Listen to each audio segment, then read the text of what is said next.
toutes et à tous, bienvenue dans le podcast de Paris Basketball On Air. La saison régulière est enfin terminée. On va quand même revenir sur cette dernière rencontre entre le Portel et le Paris Basketball.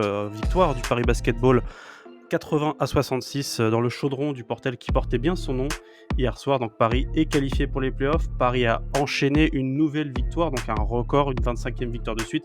On va en parler, ça fait un gros programme. Et pour m'accompagner aujourd'hui, je suis accompagné de Théo. Salut Théo, comment ça va ? Nickel, ça va nickel. Théo, t'étais au Portel hier. Déjà, comment ça s'est passé ce déplacement? Alors, t'étais, on va pas mentir aux gens, j'y étais aussi. On a fait la route ensemble, comme contre Bourg en Eurocup il y a maintenant quelques semaines. Est-ce que tu peux un petit peu nous parler juste, voilà, comment t'as vu cette rencontre-là, avant évidemment d'expliquer à nos auditeurs un petit peu le schéma de cette rencontre-là, comment ça s'est passé, qu'est-ce que tu retiens de cette rencontre? Alors comme tu l'as dit, ouais, le Chaudron hier portait bien son nom. C'est toujours une très très belle salle à aller voir. Il y avait vraiment beaucoup d'ambiance avec pas mal d'animations qui étaient prévues pour récompenser une saison historique quand même pour le Portel qui, si je dis pas de bêtises, entre guillemets seulement sa qui fait seulement sa deuxième participation aux playoffs en LNB. Donc une très très belle saison de Éric Gérard et de ses hommes. Donc tout le monde était très content, même après le match, on a pu discuter avec des supporters qui étaient très contents déjà de ce qu'ils avaient fait cette saison. Donc toujours un plaisir. On était chacun tous les deux à deux endroits différents. Donc toi, de la tribune presse qui est un peu plus en bas et moi de tout en haut. Donc on a deux points de vue assez différents sur ce match. Mais ouais, c'était très très plaisant. Et pour parler du match, on a eu un avant-match où on est passé un petit peu par toutes les émotions avec au début sur le tableau d'affichage on voit que Tyson Ward ne joue pas, donc petite inquiétude quand on en a parlé entre nous en se disant bon c'est le troisième match d'affilée qui va pas jouer. Au final ça a été corrigé, c'est Yantunen qui n'a pas joué. Donc on a été assez rassurés et on a vu que Bastien Vautier côté Le Portel ne jouait pas, donc on s'est dit, honnêtement, on s'est dit que ça allait être un peu plus facile pour Paris parce que Vautier, c'est un très très bon joueur, il a été All-Star cette saison. Et au final, le Portel nous a fait mentir et a fait vraiment cravacher Paris. Je sais pas si tu as la même impression que moi, mais moi j'ai senti vraiment Paris, notamment en première mi-temps, hein, on va parler de la deuxième mi-temps après, mais Paris en difficulté face au Portel. Pareil en difficulté, je te rejoins totalement. Tu sais, c'est vrai pour revenir sur ce que tu dis qu'on avait un peu l'impression d'être c'était un match de fête entre 2 équipes qui étaient, qualifiées en play-off. Enfin, le Portel, était quand même aussi très bien placé, 6e au début de la rencontre et qui finira du coup après cette défaite, 8e et jouera Monaco. Il y avait ce sentiment de match de fête, pas de pression et au final, sur le parquet, quand la rencontre a commencé, c'était pas de la pression, mais il y a eu quand même beaucoup d'intensité, beaucoup de dureté. C'est-à-dire que dès les premières minutes, on assiste à un petit peu, une échauffourée, on va dire, une montée de tension entre TJ Shorts et certains joueurs du Portel. La première mi-temps, je l'ai trouvée très, très, très hachée, par l'arbitrage des 2 côtés, pas du tout faire le procès des arbitres. Je pense que ça a pas été une rencontre facile. D'ailleurs, on n'avait que 2 sur cette rencontre-là, ce qui nous a un petit peu surpris, en tribune de presse. Mais voilà, une équipe parisienne qui parvient à se trouver, quelques tirs ouverts, ça rentre pas. On voit que Thiago Massidalo est extrêmement agacé sur son banc. Ben, Nadir Hiffi, Cohen Malcolm qui s'occupaient, on va dire des tirs à longue distance en début de rencontre, n'y arrivent pas. Comme j'ai dit, le match est très souvent arrêté, il y a beaucoup de c'est très physique, la salle pousse énormément son équipe et on se dit: «Comment Paris va réussir un petit peu à sortir de ce piège?» Parce que ça sentait quand même un peu le piège, plus le rythme qui est un petit peu, c'est la dernière journée de championnat, on a peut-être envie un petit peu de penser aux playoffs, puis finalement ils n'y ont pas pensé puisque, comme tu l'as dit, en deuxième mi-temps, c'est un petit peu symptomatique de ce qui se passe avec le Paris Basketball en ce moment. La seconde mi-temps, c'est le Paris Basketball qu'on a plus l'habitude de voir, une équipe qui joue vite, une équipe qui trouve ses tirs, qui rentre ses tirs, qui attaque vraiment bien à l'intérieur, qui fait tourner, de manière assez, impressionnante. On a encore vu des joueurs par paquet de 5 être changés, ce qui a bien dû agacer, Éric Girard. Mais, c'est vrai qu'on a encore vu un Paris Basketball à 2 visages comme on le voit un petit peu en ce moment. Dit en deuxième mi-temps, c'est un très bon point du Paris Basketball cette saison. À la mi-temps, tu corriges vraiment tes erreurs. Tu seulement entre guillemets à +5 à la mi-temps, ce qui était une très bonne chose, sachant que l'adresse de Paris était catastrophique en première mi-temps. Donc on se disait, si l'adresse tourne pour Paris, ça peut très vite défiler. Et bah, c'est ce qui s'est passé dans le troisième quart, parce que tu finis à 26-16 dans le troisième quart, donc plus 10. À la fin du troisième quart, tu étais à plus 15. C'est une très bonne chose. Mais c'est vrai que la première mi-temps était vraiment hachée par l'arbitrage, comme tu l'as dit, et tu as utilisé un mot qui pour moi est symptomatique de cette fin de saison quand même pour Paris, c'est la frustration. On a vu vraiment beaucoup de frustration de tout le monde. Si je dis pas de bêtises, il y a 4 fautes techniques qui sont sifflées pour Paris, tu en as 2 pour Tyson Ward, une pour Herrera. Ouais, non, je crois que ça fait 3, pardon. Il y en a 2 pour Tyson Ward et une pour Oui, ça, c'est Herrera. 3.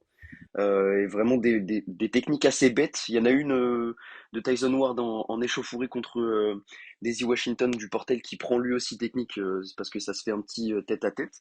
Euh, Grosse séquence de tension, hein. Washington a eu un peu de mal à redescendre quand même. oui, et bah même Tyson est resté assez énervé les 2 3 actions d'après. Ça se poussait un petit peu, les deux se poussaient un petit peu. Je me suis dit bon, la fin de match va être un petit peu tendue et au final Tyson Ward prend sa 5e faute.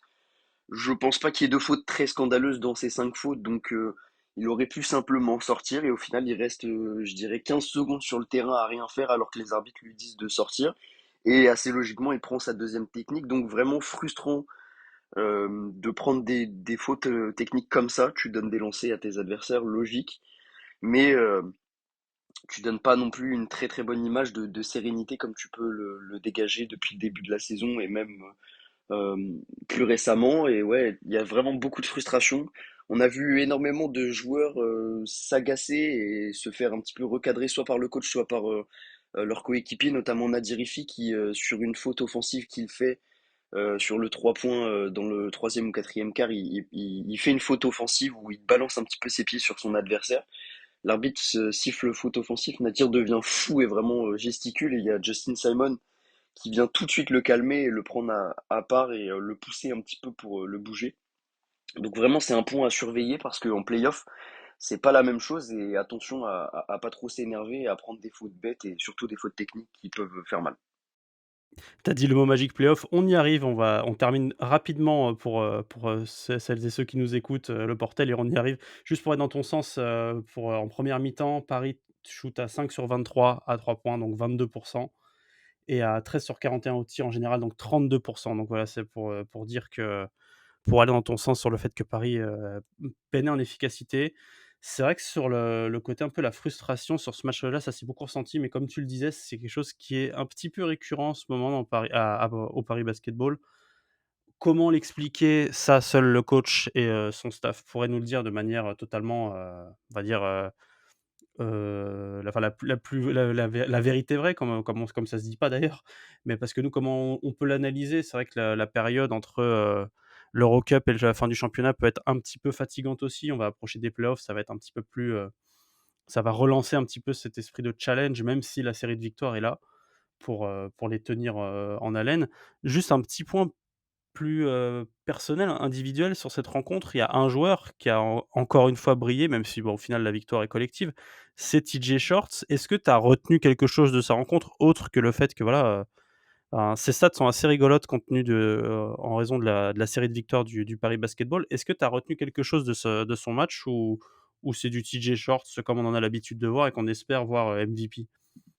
Ouais, 25 points pour la 25e victoire. C'est vrai qu'on en a rigolé sur le retour dans la voiture, mais c'est Et vrai. 25 déval. Je l'avais même pas ça. Mais bah, Je l'ai vu en relisant ah les stats, bah les Val ça, aussi. ça fait beaucoup là. Non, comme tu l'as dit, c'est du TJ Short dans le texte. On espère qu'il sera MVP. Mais moi, j'ai adoré sa prestation. C'est vrai qu'au tout début, c'était assez compliqué quand même. Il s'est fait calmer dès la première action sur un lay-up. Il prend un contre absolument monstrueux. Donc je me suis dit aïe. Et après, il s'empale un petit peu 2 3 fois pareil sur des défenseurs. Il n'a pas passé un très beau premier quart et après, il s'est logiquement réveillé. Et comme d'habitude, il a emmené ses coéquipiers vers la victoire. Mais il a été très très bon, notamment au lancer avec un 10 sur 10. Il a provoqué 6 fautes quand même. Il a été très très bon dans ce domaine. Et il finit aussi à 60% à 3 points. Donc très très bien, on sait que c'est un facteur X pour TJ Short de rentrer ses 3, ça change un match pour TJ. Et là, il en met 3 sur 6 sur 5 ce soir, enfin hier soir. Donc il a été très très bon et ouais, 25 points, c'est du TJ Short dans le texte. 25 points, 25e victoire de suite. Paris, rentre un peu plus dans l'histoire du basket, français et en général même dans l'histoire du de ce sport. 25e victoire, donc on a l'impression qu'en fait cette série-là, s'arrêtera jamais.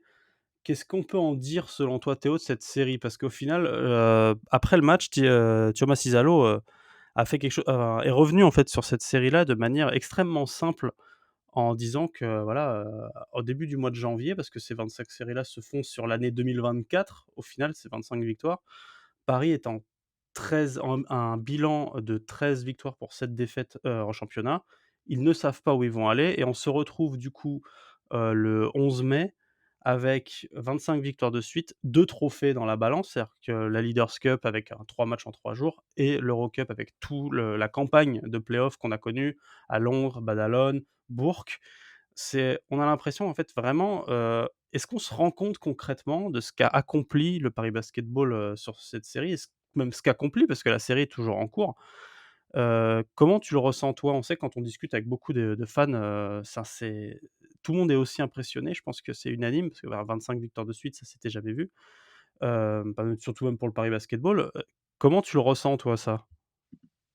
Je veux pas faire de la psychologie de comptoir, mais c'est vrai que comme quand tu reviens sur ce qu'a dit le coach, tu sens qu'il a fallu passer que ce début de série de victoires est arrivé à un moment quand même crucial après la défaite, la dernière défaite de Paris, c'est le 26 ou 27 janvier, si je dis pas de bêtises, en déplacement contre Strasbourg. Oui, absolument. C'était une défaite vraiment très frustrante. Moi, j'y étais.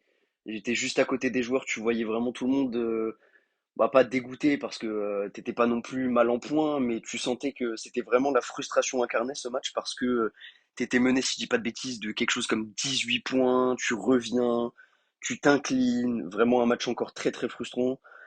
Pareil sur ce match-là, il y avait énormément de fautes techniques, même des fautes bêtes de Paris. Donc c'était vraiment la frustration incarnée et je pense que après ce match, c'est vraiment une défaite qui a fait mal mais qui a fait du bien à la fois. Je pense qu'ils se sont tous réunis et comme tu l'as dit, on n'a pas la vérité, on vit pas avec le groupe. Mais moi, c'est comme ça que je le ressens. Et je pense que c'est une victoire, c'est une défaite qui a fait du bien quand même à Paris. Ils se sont posés, à mon avis, ils en ont parlé. Ils vivent comme une famille dans ce groupe. Tu vois les joueurs vraiment très très proches et tout. Ils se sont dit les choses et depuis, t'enchaînes 25 victoires. Moi, cette série, je la trouve absolument exceptionnelle. Un point que je trouve que personne n'aborde, nous on le sait en tant que fan du Paris Basket, mais c'est vrai que c'est encore quelque chose qui est pas assez mis en avant pour moi. On en a parlé dans la voiture, c'est le fait que en plus de la LNB, t'as l'Europe. Le record qui était détenu avant, c'était par Limoges, qui à l'époque ne jouait pas l'Europe, donc avait entre guillemets un match par semaine. Tu rajoutes de l'intensité à ta série de victoires parce que sur certaines semaines, même si ça s'était calmé en fin janvier, t'as 3-4 semaines où tu joues même un peu plus avec les playoffs, mais où tu joues 2 fois par semaine. C'est quelque chose qui est pas assez noté pour moi. Mais sur la série en elle-même, je suis vraiment comme tout le monde très impressionné et j'ai hâte de voir si on va la poursuivre et je pense que on a moyen de le faire un petit peu sur ce début de playoff. Et je suis super content et c'est une très bonne manière d'aborder les playoffs. C'est vrai que tu as raison, on le souligne pas assez, mais bon là, on l'a fait tous les 2, mais il faut vraiment se rappeler qu'il y a quand même, il y a quand même 2 trophées et j'en parlais, bah, avec Flavien, de la team, Paris Basketball On Air qu'on salue aussi. C'est que, bah, pour un petit peu, a amener la partie playoff, c'est que Paris a remporté 2 trophées avant de découvrir les playoffs, ça va être d'ici quelques jours. Mais, enfin 2 trophées dont on se rend pas compte de l'importance qu'ils ont. On est quand même Paris est quand même devenu le 6e club français à remporter une coupe d'Europe et son premier trophée a été remporté après une série de 3 matchs en 3 jours contre des adversaires extrêmement relevés. En toute façon, la Leaders Cup fait que, peu importe qui tu joues, ça prend un rythme extrêmement compliqué. C'est très énergivore comme compétition et énergivore aussi, on aurait pu imaginer sur le long terme, c'est-à-dire, ne pas ressentir la fatigue, par adrénaline ou autre chose lors de la compétition et petit à petit craquer. On n'a jamais vu cette équipe craquer. On a vu une équipe qui tournait plutôt bien, on va dire, dans ses rotations, qui reposait des joueurs. Ça n'a jamais frustré personne. Comme tu l'as dit, c'est une famille, donc il y a eu énormément de communication autour de la gestion, du groupe, des effectifs et au final, la chance aussi qu'a eu ce groupe, c'est qu'il n'a pas eu énormément, pour ne dire que quasiment aucune. Blessure, là, pour l'instant, Enzo Charvin est revenu. Il a même joué hier, un énorme contre, d'ailleurs, pour revenir sur la rencontre. Mais on a eu très peu d'absences, vraiment, récemment, on a eu un petit peu peur avec une blessure au enfin, une douleur au genou de Nadir Hifhi. Finalement, Nadir Hifhi nous sort encore un match assez stratosphérique. Donc là-dessus aussi, il va falloir, il faut aussi que ça compte dans la balance que Paris a eu beaucoup de c'est pas des circonstances, mais beaucoup de choses, de détails qui ont permis, à ce groupe, enfin, de se donner les moyens de l'emporter parce qu'au final, ils ont pas eu que des rencontres faciles et ils en ont rendu certaines plus accessibles. Et on espère, en tant qu'observateur, que cette série, continuera. Théo, je te propose de parler, bah, du coup, de la saison n'est pas terminée en tant que telle, hem, puisqu'après cette victoire, donc Paris termine deuxième de Betclic Elite avec un bilan, pardon, de 27 victoires pour 7 défaites. Bilan assez, impressionnant. C'est marrant, c'est vrai que la série de victoires nous fait parfois un peu oublier le bilan, brut du Paris Basketball. Moi, je m'en suis rappelé hier, je me suis dit: «C'est vrai que Paris a fait 27-7 cette saison». Et donc, le Paris Basketball affrontera, Cholet qui a terminé donc, 7e du championnat, en play-off, donc premier tour de play-off, 1re participation en play-off pour le Paris Basketball. Le game 1 pour celles et ceux qui nous écoutent, ça sera le mercredi 15 mai à 20h30 à l'Adidas Arena et le game 2, on se demandait hier, Théo, ça sera pas à 15h puisque la LNB a cette merveilleuse idée de mettre quasiment toutes les affiches en même temps. C'est dommage parce qu'il y a des belles campagnes de play-off. Ça serait le game 2, donc Cholet-Paris, samedi 18 mai à 20h. Théo, tu pas là quand on a fait le podcast avec Flavien, la dernière fois. Qu'est-ce que juste Qu'est-ce que tu ressens quand tu vois cette affiche? Est-ce que tu aurais préféré une autre équipe? Juste voilà, juste à chaud, qu'est-ce que qu'est-ce que tu penses de cette affiche tout d'abord? En tant que, en tant que fan, et membre, du COP, par exemple, Oui? pour être honnête, je suis un peu, entre guillemets «dégoûté», parce que des 3 adversaires que à la der dans les dernières journées, Paris pouvait affronter, donc Paris pouvait encore affronter Le Portel, Saint-Quentin et Cholet.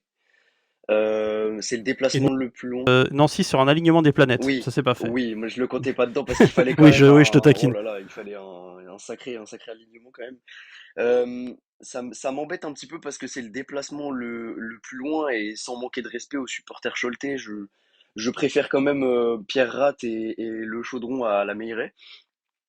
Mais en tant qu'observateur, je trouve que c'est l'adversaire le plus abordable dans le sens où Paris a toujours du mal, justement, pour revenir à ce point, Paris a toujours du mal dans les grosses ambiances. On l'a vu sur plusieurs années, on l'a vu à Blois, on l'a vu au Portel, où d'ailleurs Paris hier a décroché sa première victoire au Portel quand même, faut le noter, au Chaudron. Euh, Paris a toujours du mal dans les grosses ambiances, donc Cholet me semble un peu plus abordable. En plus, c'est une équipe que Paris connaît bien, comme toutes les autres équipes, hein, mais Paris les a affrontés 2 fois et les a battus 2 fois. Une fois à Cholet et il y a 3 semaines à la Didas Arena, où d'ailleurs Cholet menait de 20 points et Paris finit par s'imposer. Donc Oui, en prolongation, oui, c'est vrai que c'était ce c'est match-là. vrai que Ce match, ce match est vu assez par tout le fou. monde, hein, Oui, diffusé partout, hein. c'est vrai qu'on y était, donc on peut beaucoup en parler, hein, mais non, moi je suis assez content. Bah, quoi qu'il se passe, j'aurais été content. Parce qu'on vit quand même une saison historique et que, il faut profiter de ces moments-là quand même, faut se le dire. Mais pour moi, je trouve que ouais, c'est l'adversaire le plus abordable que Paris pouvait avoir sur les dernières journées. Donc j'ai quand même hâte de voir parce que c'est une équipe qui a quand même du talent, hein, Cholet, malgré leur saison que moi je trouve plutôt ratée, on va pas se mentir, avec le talent individuel qu'ils ont, mais ils ont voilà, pas mal de problèmes de leur côté. Donc c'est une équipe qui peut quand même évidemment, hein, quand tu te qualifies en play-off, tu peux prétendre à beaucoup de choses. Et Cholet ne déroge pas à cette règle, mais Cholet peut poser des problèmes à Paris comme peut en poser à beaucoup d'équipes et en a posé à beaucoup d'équipes cette saison. Mais ouais, comme je le disais, je trouve que c'est l'adversaire le plus facile, donc je suis content. C'est vrai que je suis un peu comme toi dans l'affiche, ben, on en parlait avec Flavien, dans le podcast précédent. J'aurais préféré, mais de toute façon on n'a pas le choix, Le Portel ou Saint-Quentin pour les raisons que tu as données, notamment aussi en termes d'ambiance. C'est-à-dire que même si on sait que ça peut être beaucoup plus piège, c'est toujours plus agréable. Le Chaudron, je trouve l'ambiance assez exceptionnelle. Pierrat, en début de saison, c'était extrêmement sympa et puis voir aussi des équipes qu'on n'attendait pas à ce niveau-là, c'est-à-dire, Saint-Quentin promu qui termine 6e donc qui jouera l'Asvel, Le Portel qu'on annonce, relégué, depuis des années, qui fait un merveilleux travail, tous les ans avec un budget qui est extrêmement, faible. Et il y avait, voilà, cette équipe de Cholet, tu l'as dit, qui a posé des problèmes au dernier match, mais qui a du talent. Tu l'as dit, Neil Sako, qui est un des meilleurs rebondeurs du championnat. Il est pas le premier, c'est Youssouf Afal, il doit être troisième si je dis pas de bêtises, derrière, Djivan Thompson et Youssouf Afal. Donc on sait que, voilà, le secteur intérieur parisien va être, mis à rude épreuve. On a du évidemment, Ruban pardon, TJ Campbell, on a John Salin qui est quand même un des prospects français les plus intéressants. Donc il y a quand même de quoi, de quoi avoir potentiellement une belle affiche entre Paris et Cholet, peut-être une rencontre assez compliquée. On sait que Laurent Villa n'est pas non plus un coach inexpérimenté, donc ça annonce un beau premier tour. Mais oui, c'est vrai que c'est très compliqué à expliquer, et je serais curieux de savoir ce qu'en pensent tous les nos celles et ceux qui nous écoutent, de cette série. Parce qu'on a l'impression qu'on personne concrètement ne voulait Cholet, pas par crainte, mais aussi par affiche concrètement. On aurait voulu, voir une équipe du Nord ou une équipe des Hauts-de-France, et finalement ça sera Cholet. Est-ce que tu as un prono, si on peut, tenter de jouer un petit peu là-dessus? Est-ce que pour toi c'est sweep de Paris, donc 2-0, puisque au final, c'est au meilleur des 3 matchs au quart de finale et au meilleur des 5 matchs à partir des demi-finales et de la finale. Est-ce que tu penses que Paris peut, même si c'est un peu subjectif, l'emporter, on va dire mercredi et samedi, et plutôt se conforter, dans ce premier tour? Qu'il faut quand même préciser, c'est que Paris a l'avantage du terrain, sauf en finale si Oui, c'est Monaco. Donc, si jamais il y a 1-1 au bout des deux matchs, Paris recevra à l'Adidas Arena. Donc c'est quand même un point important quand c'est quelque chose qui est important quand tu es en play-off d'avoir l'avantage du terrain sur pas mal de séries. Euh, je suis assez hésitant. Évidemment, je vois Paris se qualifier au bout. Faut pas se mentir. Je suis partagé entre le 2-0 et le 2-1, mais pour moi, je vais partir quand même sur un 2-0, donc un sweep de Paris.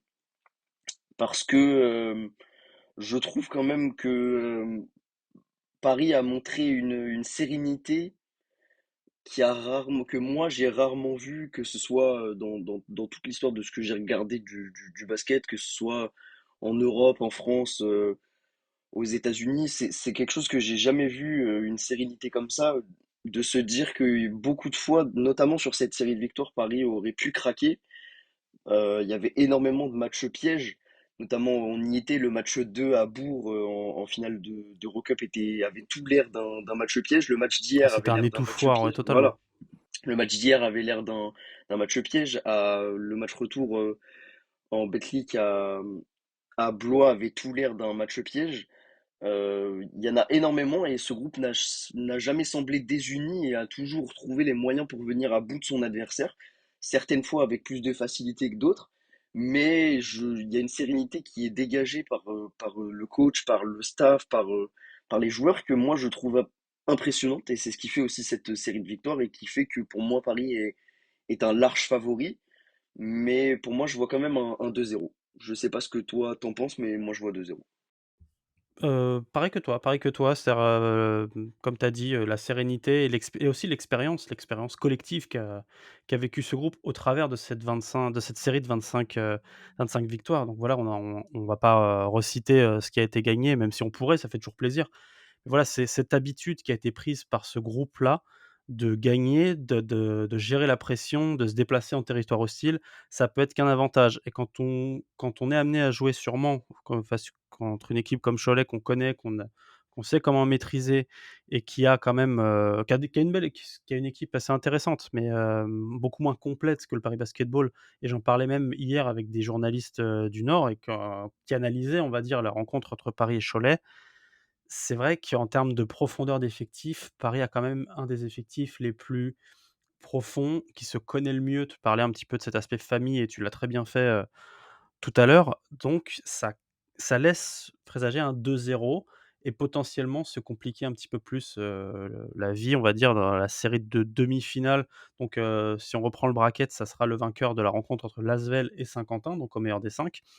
On va pas non plus pronostiquer tous les matchs, mais comme ça, au moins, on verra. Donc on affrontera soit Saint-Quentin s'ils sont amenés à créer la surprise, soit l'Asvel et ça sera un gros test. Donc on retrouverait Monaco, Paris retrouverait Monaco seulement en finale. Si Monaco parvient à jouer en finale, il faudra d'abord affronter, le Portel, dès la semaine prochaine et le vainqueur de Bourg-Nanterre. Donc ça annonce quand même une série de playoffs assez intéressante.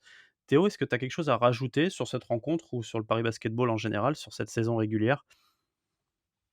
Mmh, comme tu dans le point que tu as abordé sur, la profondeur d'effectif, il faut quand même se rappeler et être honnête avec nous-mêmes en se disant que Paris est l'une des rares équipes en France à avoir le luxe de pouvoir laisser des joueurs de côté.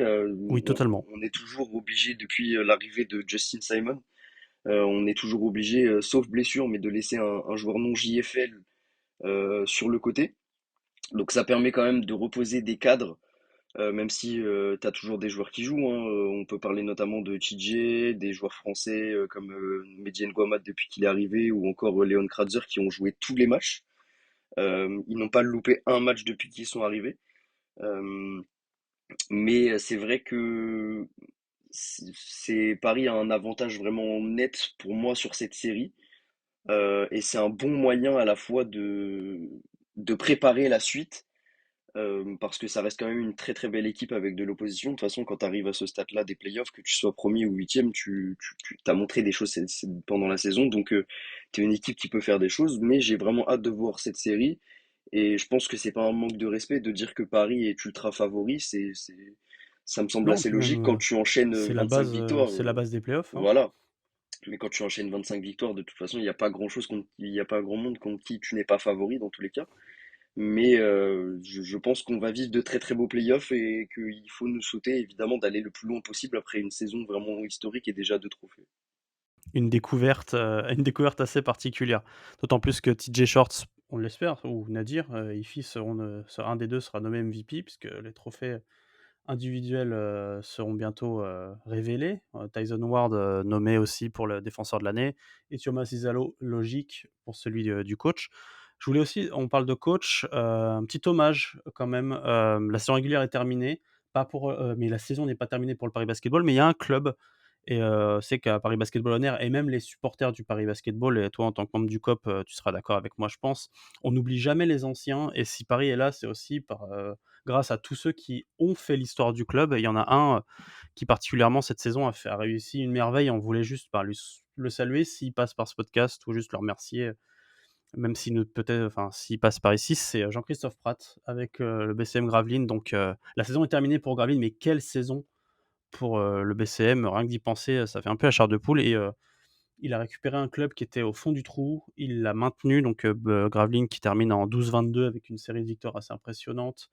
On sait évidemment ce qui s'est passé avec Sportica, qui a été maintenant, disparu, à la suite d'un incendie, donc une saison extrêmement compliquée. Les autres, à venir seront aussi, mais bravo à lui pour ce qu'il a accompli cette saison. C'est exceptionnel et on savait, voilà, on connaissait les capacités du coach, Jean-Christophe Prat à réussir, à mener des groupes et à développer un basket qui marche et bravo à lui. Je sais pas si tu as un petit mot, pour lui parce que je pense que c'était important aussi de lui rendre hommage parce qu'il a fait vraiment un très, très beau travail, et Valentin Chéry qui fait partie de cette équipe aussi. Pourtant, Jean-Christophe, c'est le premier coach quand même de l'histoire du Paris Basketball. C'est un coach qui a vraiment été attachant. Je pense que tu peux confirmer. On a tous vécu de bons moments, que ce soit sur le terrain ou en dehors des terrains, notamment en conférence de Oui, presse. oui. C'est vraiment un coach très très sympa et je pense que ça reste un coach emblématique pour Paris, évidemment, parce que c'est le premier coach de l'histoire du club.